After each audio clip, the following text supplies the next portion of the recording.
ರಾಜ್ಯದಲ್ಲಿ ಯಡಿಯೂರಪ್ಪನವ್ರನ್ನ ಸನ್ಮಾನ್ಯ BS ಯಡಿಯೂರಪ್ಪನವ್ರನ್ನ ರೈತ ನಾಯಕನನ್ನ ಯಾವ ರೀತಿ ಈ ನಾಡಿನ ಜನ ಪ್ರೀತಿ ಮಾಡ್ತಾರೋ ಗುರುತಿಸ್ತಾರೋ ನಮ್ಮ ಯಡಿಯೂರಪ್ಪನವರು ಬಳಸಿರ್ತಕ್ಕಂಥ ಅಂಬಾಸಿಡರ್ ಕಾರ್ CKR 45 ಇದನ್ನು ಕೂಡ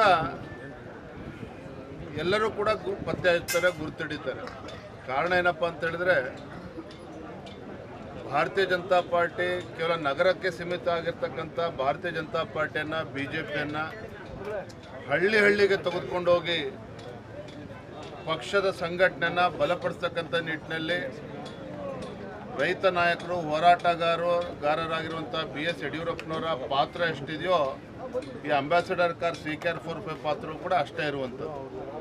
ಯಡಿಯೂರಪ್ಪನವರು, ಅನಂತಕುಮಾರ್ ಅವರು, ಶಂಕರ್ ಮೂರ್ತಿಗಳು, ಅನೇಕ ಹಿರಿಯರು ಇದೇ ಅಂಬಾಸಿಡರ್ ಕಾರ್ನಲ್ಲಿ ರಾಜ್ಯಾದ್ಯಂತ ಪ್ರವಾಸ ಮಾಡಿ ಆ ದಿನಗಳು ಹೇಗಿತ್ತು ಅಂತ ಹೇಳಿದ್ರೆ ಗುಂಡಿಗಳು ಇರ್ತಾ ಇರ್ತವೆ ವಿನಃ ರಸ್ತೆಗಳು ಯಾವಲ್ಲೂ ಕೂಡ ಇರ್ತಿರಲಿಲ್ಲ, ಸಿಗ್ತಾ ಇರಲಿಲ್ಲ. ಇಂಥ ಕೆಟ್ಟ ಪರಿಸ್ಥಿತಿಯಲ್ಲೂ ಕೂಡ ಅಂಥ ದುಸ್ಥಿತಿಯಲ್ಲೂ ಕೂಡ ಇದು ಯಡಿಯೂರಪ್ಪನವರಿಗೆ ಒಂದು ಶಕ್ತಿಯನ್ನು ತುಂಬಿರ್ತಕ್ಕಂಥದ್ದು ನಮ್ಮ ಈ CKR 45.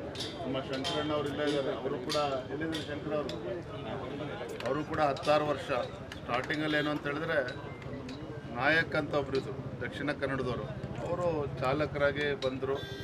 ತದನಂತರದಲ್ಲಿ ನಮ್ಮ ಮಂಜಣ್ಣ ಅಂತ ಈಗಲೂ ಕೂಡ ನಮ್ಮ ಜೊತೆಲಿ ಇದ್ದಾರೆ, ಕುಟುಂಬದ ಸದಸ್ಯರಾಗಿದ್ದಾರೆ. ಅವರು ಕೂಡ 15 ವರ್ಷಗಳ ಕಾಲ ಕಾರನ್ನ ಚಾಲಕರಾಗಿ ಓಡಿಸಿದ್ದಾರೆ. ನಮ್ಮ ಶಂಕರ್ ಅವರು ಕೂಡ ಸುಮಾರು 8-10 ವರ್ಷಗಳ ಕಾಲ ತಂದೆಯವರ ಸಾರಥ್ಯ ಆಗಿರ್ತಕ್ಕಂಥವ್ರು. ಇವತ್ತು ಕೂಡ ನೆನಪಿದೆ, ಒಂದ್ಸಲ ಸನ್ಮಾನ್ಯ ಯಡಿಯೂರಪ್ಪನವರು ಮುಂಜಾನೆ ಬೆಳಗಿನ 5 ಗಂಟೆಗೆ ಶಿವಮೊಗ್ಗದಿಂದ ಬೆಂಗಳೂರಿಗೆ ಹೊರಟಿದ್ರು. ನಾಯಕ್ ಅಂತ ಏನಿದ್ರು ಚಾಲಕರು ಅವರೇ ಇದ್ರು, ಸಾರಥಿ. ಯಡಿಯೂರಪ್ಪ ಒಬ್ಬರೇ ಇದ್ರು ಹಿಂದ್ಗಡೆ. ಬೆಳಗ್ಗೆ 6-6:30ಗೆ ಪತ್ರಿಕೆ ಓದ್ತಾ ಇದ್ರು. ಆ ಟೈಮಲ್ಲಿ ಕಾರು ಟಾಪಲ್ ಆಗಿತ್ತು, ಆದರೆ ಯಾರಿಗೂ ಏನೂ ತೊಂದರೆ ಆಗಿರಲಿಲ್ಲ.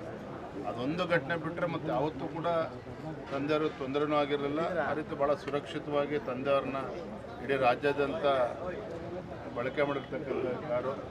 ರಾಜ್ಯದ ಜನ ಯಡಿಯೂರಪ್ಪನವ್ರು ಎಷ್ಟು ಪ್ರೀತಿ ಮಾಡ್ತಾರೋ ನಮ್ಮ CKR 45 ಕೂಡ ಅಷ್ಟೇ ಪ್ರೀತಿಯನ್ನು ಮಾಡುವಂಥದ್ದು. ಹಾಗಾಗಿ ನಮ್ಮ ಕಾರ್ಯಕರ್ತರ ಅಪೇಕ್ಷೆನೂ ಕೂಡ ಇತ್ತು, ಇವತ್ತು ಇರಬೇಕು. ಅದರ ಕಾರ್ಯಕ್ರಮದ ಕೇಂದ್ರ ಬಿಂದು ಇವತ್ತು ಯಡಿಯೂರಪ್ಪನವ್ರು ಬಿಟ್ಟರೆ ಇದು CKR 45. ಎಲ್ಲರೂ ಕಾರ್ಯಕರ್ತರು ಭಾಳ ಪ್ರೀತಿಯಿಂದ ಅಭಿಮಾನದಿಂದ ಫೋಟೋನು ಕೂಡ ತೆಗೆಸ್ಕೊಳ್ತಾರೆ.